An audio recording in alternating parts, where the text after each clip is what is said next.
सबसे पहले आपको बताएं कि army chief general Asim Munir की ज़ेर सदारत 83वीं फॉर्मेशन कमांडर्स कॉन्फ्रेंस हुई है। लाजिम है कि 9 मई के मनसूबा साजों को इंसाफ के कटहरे में खड़ा किया जाए।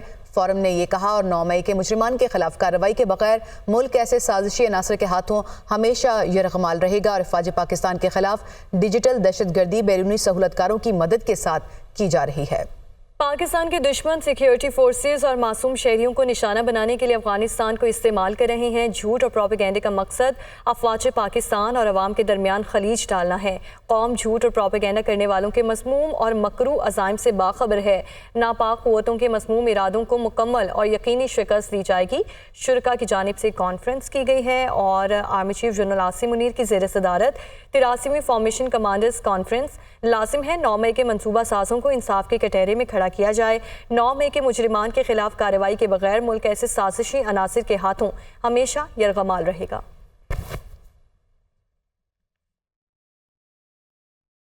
सुप्रीम कोर्ट ने वकील ख्वाजा हारिस को बानी पीटीआई से मिलने की इजाजत दे दी। 50 लोग साथ लेकर ना जाएं, 1-2 वकील जब चाहें बानी पीटीआई से मिल सकते हैं, चीफ जस्टिस की जानिब से कहा गया है। इसी से मुतालिक मज़ीद तफसीलात लेंगे नुमाइंदा दुनिया न्यूज़ हसीब मालिक से। जी हसीब, क्या डिटेल्स हैं इससे मुतालिक? देखिए, ये नैब तरमीम को कलअदम करार देने के खिलाफ हुकूमती अपीलें थीं, जिसके ऊपर आज ये अहम समाअत हुई है। Chief justice of Pakistan justice Qazi Faez Isa की सरबराही में 5 रुकनी ये लार्जर बेंच था जिसने समाअत की थी और समाअत को आइंदा हफ्ते तक मुलतवी किया गया है। और अगर समाअत के हवाले से बात की जाए तो आज ओवरऑल जो समाअत थी उसके अंदर बेसिक 3 पॉइंट्स थे जिसके ऊपर समाअत का जो है वो क्रक्स है। समाअत के आगाज़ पर जो है जो एडवोकेट जनरल थे KP के, वो रोस्ट्रम पर आए थे और उनकी जानिब से बेसिकली इस्तदा की गई थी कि जो समाअत है उसको लाइव टेलीकास्ट किया जाए, उसको लाइव स्ट्रीमिंग उसकी की जाए, जिसके ऊपर उनकी तरफ से एक दरख्वास्त भी दायर की गई थी जिसके ऊपर समाअत में वक्फा भी हुआ और जस्टिस अथम मिनल्लाह की जानिब से ये रिमार्क्स दिए गए थे कि इसी केस की पहले समाअतें लाइव दिखाई जा चुकी हैं, तो इसलिए इसके ऊपर जो है वो होना चाहिए, लाइव दिखाना चाहिए, जिसके ऊपर समाअत में वक्फा किया गया। जजिस ने मुशावरत की, मुशावरत के बाद समाअत का एक मरतबा फिर से आगाज़ हुआ और आगाज़ के बाद जो है चीफ जस्टिस की तरफ से ये रिमार्क्स दिए गए कि पहले तो माजरत ख़्वाह हैं कि लेट हो गए, उसके बाद उनकी तरफ से जो है जो दरख्वास्त KP के हुकूमत और एडवोकेट जनरल के थ्रू जो दायर की गई थी उसको मुस्तरद कर दिया और अदालत की तरफ से ये रिमार्क्स दिए गए कि 4-1 के तनासब से ये फैसला किया गया है कि जो समाअत है उसको लाइव जो है उसकी स्ट्रीमिंग नहीं की जाएगी। जिसके बाद समाअत का अगला प्रोसेस जो है वो स्टार्ट हुआ। मखदूम अली खान जो कि वफाकी हुकूमत के वकील थे वो रोस्ट्रम पर आए और उनकी जानिब से दलाइल का दोबारा से आगाज़ किया गया, क्योंकि इससे गुज़िश्ता समाअत पर भी उनकी जानिब से दलाइल का जो सिलसिला था वो जारी था और उसके बाद समाअत में जो है वो उनकी तरफ से दलाइल मुकम्मल कर लिए गए। समाअत उसके बाद समाअत जो है वो आइंदा हफ्ते तक मुलतवी कर दी गई। हसीब मलिक, आप समाअत से मुतालिक हमें तमाम तर डिटेल्स बता रहे थे, आपका शुक्रिया। तहरीक इंसाफ के रहनुमा शिबली फराज ने कहा है कि नैब केस चल रहा है जबकि दूसरी तरफ ऑर्डिनेंस आ रहा है। वफाकी हुकूमत 14 रोज़ा रिमांड का दिफा कर रही है जबकि ऑर्डिनेंस में 40 रोज़ा रिमांड दिया गया। नैब केस में बानी पीटीआई मुतासिर हो सकते थे मगर फिर भी केस किया। पाकिस्तान की सियासत सिर्फ एक शख्स के इर्द गिर्द घूम रही है। वो सुप्रीम कोर्ट के बाहर मीडिया से गुफ्तगू कर रहे थे। जिस वक्त केस चल रहा है उन्हीं का केस चल रहा है और दूसरी तरफ ऑर्डिनेंसेस जारी किए हैं। रिमांड पीरियड को 14 दिन से बढ़ाकर 40 दिन कर दिया गया है कि इसमें 14 दिन का रिमांड है और दूसरी तरफ ऑर्डिनेंसेस। ये जो केस है नैब अमेंडमेंट्स का, ये वो केस है जिसके खान साहब, इमरान खान साहब उसके विक्टिम हो भी सकते थे, उसके बावजूद हमने चैलेंज किया। सुप्रीम कोर्ट ने उनको ये फैसिलिटी भी दी कि वो वीडियो लिंक के ज़रिए आके अपने केस का दिफा कर सकें। पाकिस्तान की सियासत एक ही शख्स के गिर्द घूम रही है। मकसद ये है कि इमरान खान को किस तरह से हमने सज़ा देनी है, उसको कितनी ज़्यादा तकलीफ़ हमने देनी है, बात सिर्फ इसी की है। और सेशन कोर्ट इस्लामाबाद ने बानी पीटीआई को थाना शहजाद टाउन में दर्ज 9 मई के दोनों मुकदमात से बरी कर दिया। जुडिशल मजिस्ट्रेट उमर शबीर ने बरीयत की दरख्वास्तों पर फैसला सुना दिया। अदालत ने नाकाफी शवाहिद की बुनियाद पर बानी पीटीआई को बरी कर दिया है। तो अपडेट करें हम खबर से। सेशन कोर्ट इस्लामाबाद ने बानी पीटीआई को थाना शहजाद टाउन में दर्ज 9 मई के दोनों मुकदमात से बरी कर दिया है।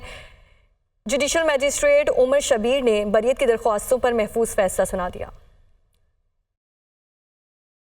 खबर मानिका पर अदालती अहाते में हमले का मुकदमा दर्ज कर लिया गया है। मुकदमा जिला अदालत के सिक्योरिटी इंचार्ज की मदियत में दर्ज किया गया और मुकदमे में दहशतगर्दी समेत 10 संगीन दफात शामिल की गई हैं।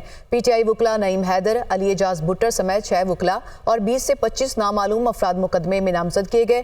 खबर मानिका अदालत से गवाही देकर निकले तो वकला हमलावर हुए। FIR का ये मतन है।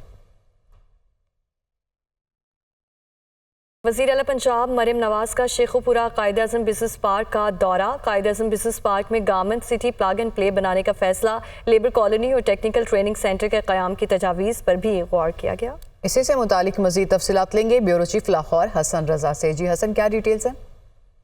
लेकिन वज़ीर आला पंजाब मरियम नवाज शरीफ की शेखुपुरा कायद-ए-आज़म बिजनेस पार्क का दौरा किया, जहां पर कायद-ए-आज़म बिजनेस पार्क में garment city plug and play बनाने का फैसला किया गया है।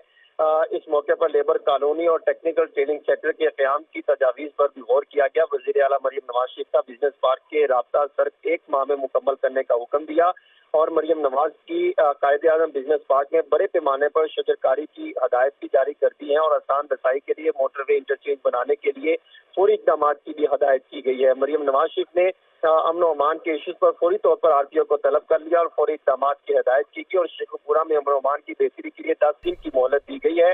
मरियम नवाज ने हादसे में पौधा भी लगाया। मरियम नवाज शरीफ का इस मौका पर कहना था कि गारमेंट सिटी बनने से 1 लाख रोजगार और वुमेन एम्पावरमेंट में मदद मिलेगी। पंजाब में मसाली और बेहतरीन गारमेंट सिटी कायम कर रहे हैं। उन्होंने ये भी वाजे किया कि एक्सपोर्ट में इजाफे के रुझान पर पेशरफ्त तसल्ली बख्श और पंजाब के मुआशी हसन रजा, अपडेट किया आपने, इससे मुतालिक आपका शुक्रिया। अहम खबर शामिल करें। सुप्रीम कोर्ट में नए तरमीम केस की समाअत के दौरान जस्टिस जमाल मंदोखेल के रिमार्क्स वज़ीर आज़म ने काली भेड़ें कहा है। जस्टिस जमाल मंदोखेल, ये अल्फाज मौजूदा जजेस के लिए इस्तेमाल नहीं किए गए, अटॉर्नी जनरल की जानिब से वजाहत दी गई। जस्टिस जमाल मंदोखेल ने कहा कि मैं अपनी बात करता हूँ, मीडिया सोशल मीडिया देखता और अखबारात पढ़ता हूँ। इसी से मुतालिक मजीद तफसीलात लेंगे नुमाइंदा दुनिया न्यूज़ हसीब मालिक से। जी हसीब, क्या मुकालमा हुआ अटॉर्नी जनरल के दरमियान और जस्टिस जमाल मंदोखेल की जानिब से, क्या कहा गया?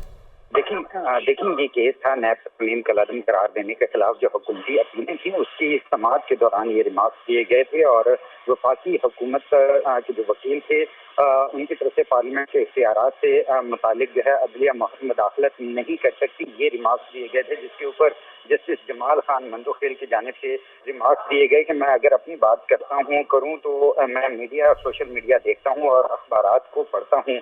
और वज़ीर आज़म ने काली भेड़ें कहा था और उनकी तरफ से ये भी ये रिमार्क्स देने के ऊपर अटॉर्नी जनरल की जानिब से वजाहत की गई कि ये अल्फाज मौजूदा जजेस के लिए इस्तेमाल नहीं किए गए थे। जिसके ऊपर जस्टिस अथर मिल्ला ने जो है ये रिमार्क्स दिए कि अटॉर्नी जनरल साहब वज़ीर आज़म को बता दें अदलिया में कोई काली भेड़ें नहीं हैं। वज़ीर आज़म साहब समझते हैं कि अदलिया में काली भेड़ें हैं तो जो रेफरेंस फाइल कर दें। ये उनकी तरफ से अथर मिल्ला की तरफ से जस्टिस अथर मिल्ला की तरफ से रिमार्क्स दिए गए थे। जबकि जो मखदूम अली खान थे जो हुकूमती वकील थे उनकी तरफ से जब दलाइल का आगाज किया गया तो ये एक हम रिमार्क्स इस समाअत में सामने आए। हसीब मलिका, आपने डिटेल्स बताई, आपका शुक्रिया।